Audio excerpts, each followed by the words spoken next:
Hello বন্ধুরা, এখন আমি দুটো আপকামিং কাজ নিয়ে কথা বলবো। দুটোই হিন্দিতে আসছে। একটা হলো সনু সুদের আপকামিং সিনেমা ফাতে, তার টিজার বেরিয়ে গেছে, তার রিয়াকশন দেবো। সঙ্গে বাগি ফোরে একটা নতুন পোস্টার এসছে যেখানে সঞ্জয় দত্তকে দেখা যাচ্ছে, সেটা নিয়ে কথা বলবো।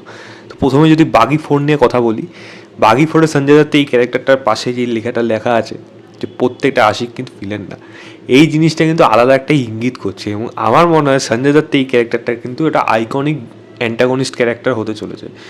যদি প্রপার অ্যান্টাগনিস্ট এই সিনেমার জন্য সঞ্জয় দত্ত হয়ে থাকে, শুধুমাত্র একমাত্র যেটা হওয়ার চান্স 99%, তাহলে যে এই ক্যারেক্টারটায় বা তার হাতে যে মেয়েটি রয়েছে সেটি কে, তার কি কোনো পরিচিত কেউ, সেটা কি তার লাভ ইন্টারেস্ট নাকি তার মেয়ে এমন কেউ যার যে খুন হয়ে যাচ্ছে।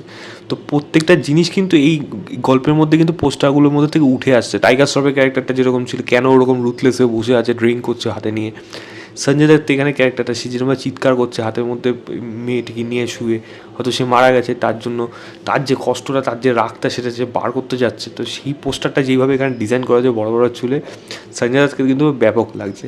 এই সিনেমাটা আশা করি, যেহেতু আহমেদ খান নেই, অন্য ডিরেক্টর, আশা করবো যেন এই সিনেমাটা অন্তত বেটার হয় এবং পারফরমেন্স যদি ভালো হয় এবং ইমোশনাল স্টোরিটা যদি কানেক্ট করে যায়, এই যে সঞ্জয় দত্তের দিকটা, এই সাইডটা যদি কানেক্ট করে যায়, প্লাস টাইগার শ্রফের যে হিরো, তার দিকটা যদি কানেক্ট করে ঠিকঠাক, তাহলে মনে হয় এই সিনেমাটাও কিন্তু বক্স অফিসে বেশ ভালো রকম একটা ফিগার আনতে পারবে এবং টাইগার শ্রফের একটা কাইন্ড অফ কামব্যাক কিন্তু হয়ে যাবে যদি এই সিনেমাটা ওয়ার্ক করে। আমার কিন্তু পোস্টারটা খুব ইন্টারেস্টিং লাগলো আমার দেখার জন্য, তার জন্য এই সঞ্জয় দত্তের ক্যারেক্টারের সাইডটা দেখার জন্য কিন্তু আমি উদ্গ্রীব হয়ে থাকলাম। দ্বিতীয় কথা বলবো হলো ফতে নিয়ে, যেটা সনু সুদের আপকামিং সিনেমা, যেখানে সেই ডিরেক্টর এবং সনু সুদ ছাড়া এখানে জ্যাকলিন রয়েছে, নাসিরুদ্দিন স্যার রয়েছে, বিজয় রাজ রয়েছে।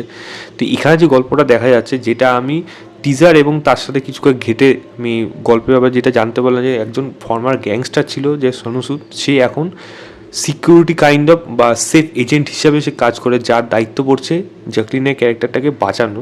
তার পেছনে কারা লেগে রয়েছে এবং কী তার মানে উদ্দেশ্য, কেন এই মেয়েটার পিছনে বাকিরা লেগে রয়েছে, সেটা জানারও কিন্তু সনু সুদ চেষ্টা করছে। যেহেতু সে ফর্মার একজন গ্যাংস্টার এবং রুটলেস একজন কন্ট্রাক্ট কিলার টাইপের ছিল, এবং এখানে তার যে রুটলেস ব্যাপারটা, সে যে আবার নিজের প্রফেশনের মধ্যে ফিরে আনছে, তার মধ্যে যে অ্যাকশন করার ব্যাপারটা, সেটা কিন্তু উঠে আসছে যখন, তখন আমরা কিন্তু এই ক্যারেক্টারটার ব্যাপারে আরও ভালোভাবে জানতে পারছি। ফার্স্ট সিনটা যেরকম শুরু হচ্ছে, পুরোপুরি জন উইক লাগছে, মানে হাতে পেছন থেকে শটটা ক্লোজ ক্যামেরার মধ্যে আস্তে আসছে, ওটা পুরোপুরি মনে হচ্ছে না আমাদেরই বোধহয় জন উইক, এটা kind of Indian John Wick এরকম ব্যাপার চলে আসছে।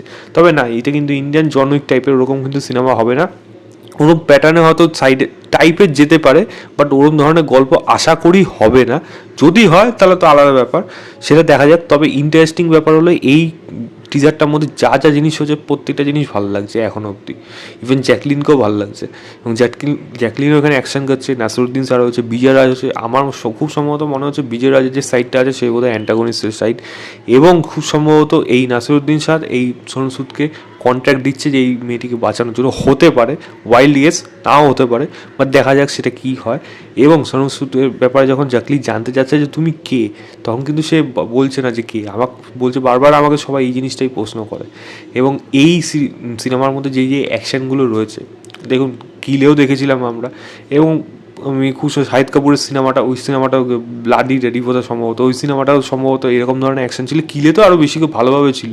তো এই জিনিসগুলো কিন্তু দেখার অভ্যাস আস্তে আস্তে যদি অডিয়েন্সে হয়ে যায়, এই সিনেমাটা যদি ওরকম ধরনের ভাইবস, যেটা যা অ্যাকশন দেখলাম যদি হয়ে থাকে, তাহলে কিন্তু নেক্সট লেভেল চলে যাবে। 10ই জানুয়ারি সিনেমাটা আসবে। আমি টিজার লিঙ্কটা ডেসক্রিপশন দিয়ে রাখবো। সনু সুদ নিজেই ডিরেক্টর, দেখা যাক এরা কীরকম হয়। আমার কিন্তু সনু সুদ অ্যাজ এ হিরো, এবং যেরকম ব্যাকগ্রাউন্ড মিউজিক এবং একটা যেরকম একটা চিৎকার করা একটা আওয়াজ ওখানে আসছে সাম ব্যাকগ্রাউন্ডে, সেটা কিন্তু একটা আলাদা একটা স্টাইলস, আলাদা একটা ভাইবস নিয়ে আসছে এই কাজটার মধ্যে। দেখা যাক আর এই কাজটা কেমন হয়, আমি কিন্তু এক্সাইটেড থাকলাম। তো আপনারা কি দেখলেন, টিজারটা দেখলেন নাকি, এবং বাগি ফোরে পোস্টটা কীরকম লাগলো, অবশ্যই সেটা আমাকে কমেন্ট করে জানাবেন। এবং এই ভিডিওটা ভালো লাগলে লাইক শেয়ার, চ্যানেলটাকে অবশ্যই সাবস্ক্রাইব করে দেবেন। বাই।